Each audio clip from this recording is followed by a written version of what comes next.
Capitol হিলে দাঙ্গার মামলায় সাবেক প্রেসিডেন্ট ডোনাল্ড ট্রাম্পকে দায়মুক্তি দেয়া হলেও তার বিরুদ্ধে নতুন আবেদন জমা দিয়েছেন স্পেশাল কাউন্সিল জ্যাক স্মিথ। এতে ট্রাম্পের বিরুদ্ধে প্রেসিডেন্ট হিসেবে নয়, একজন প্রার্থী হিসেবে নির্বাচনের ফল পাল্টে দেওয়ার অপচেষ্টার অভিযোগ আনা হয়েছে। 2025 সালের আগে এই মামলার কাজ শুরু না করার আবেদন জানিয়েছেন ট্রাম্পের অ্যাটর্নিরা। আগামী সপ্তাহে ডিসি ফেডারেল কোর্টের বিচারক তানিয়া চাতকিন এ বিষয়ে সিদ্ধান্ত নেবেন। নির্বাচনী ফলাফল পাল্টে দিতে 2021 সালের 6 জানুয়ারি ক্যাপিটল হিলে হামলা মামলায় চলতি বছরের 1 জুলাই সুপ্রিম কোর্ট তৎকালীন প্রেসিডেন্ট হিসেবে ডোনাল্ড ট্রাম্পকে দায়মুক্তি দিলেও নতুন মোড় নিয়েছে তা।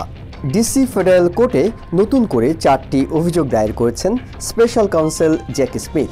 এতে আগের অভিযোগগুলোর পরিধি কমিয়ে আনলেও প্রেসিডেন্ট হিসেবে নয়, রাজনৈতিক প্রার্থী হিসেবে ট্রাম্পের অবস্থান নিয়ে প্রশ্ন তোলা হয়েছে।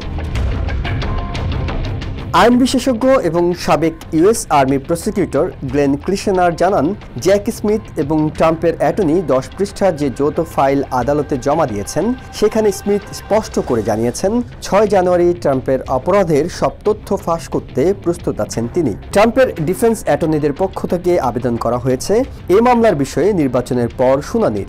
জানুয়ারি 6 মামলার সাবেক প্রধান তদন্তকারী কর্মকর্তা ও ফেডারেল প্রসিকিউটর টিম হেপি মনে করেন এই মামলার কার্যক্রম দেরি করে শুরুতে ট্রাম্পের অ্যাটর্নিদের আবেদন যৌক্তিক না হলেও আইনিভাবে ঠিক আছে। প্রেসিডেন্ট হিসেবে ট্রাম্প দায়মুক্তির আওতায় থাকলেও ভাইস প্রেসিডেন্ট হিসেবে সেনেটের প্রেসিডেন্টের দায়িত্বে থাকা মাইক পেন্স কতটা এই সুযোগ ভোগ করবেন তা পরিষ্কার করতে পারেননি টিম। এর মধ্যেই আগামী 5 সেপ্টেম্বর এই মামলায় অভিযুক্তদের জন্য ট্রাম্পের নিউ জার্সির গলফ ক্লাবে তহবিল সংগ্রহ অনুষ্ঠানের আয়োজন করা হবে। J6 অ্যাওয়ার্ডস গালা নামে এই অনুষ্ঠানের ঘোষণা ব্যাপক সমালোচিত হচ্ছে। টিম হেপি মনে করেন এটা ট্রাম্পের দায়িত্বজ্ঞানহীনতার আরেকটি প্রমাণ হয়ে থাকবে। সুপ্রিম কোর্টের রায়ে প্রেসিডেন্ট ট্রাম্পকে যে দায়মুক্তি দেওয়া হয়েছে সে আলোকেই নতুন অভিযোগগুলোর বিষয়ে সিদ্ধান্ত নিতে হবে বলে দাবি করেছেন ট্রাম্পের অ্যাটর্নিরা। Ehsan Jewel, TVN 24, New York. New York থেকে সম্প্রচারিত TVN 24 টেলিভিশন বিশ্বজুড়ে বাঙালির কণ্ঠস্বর।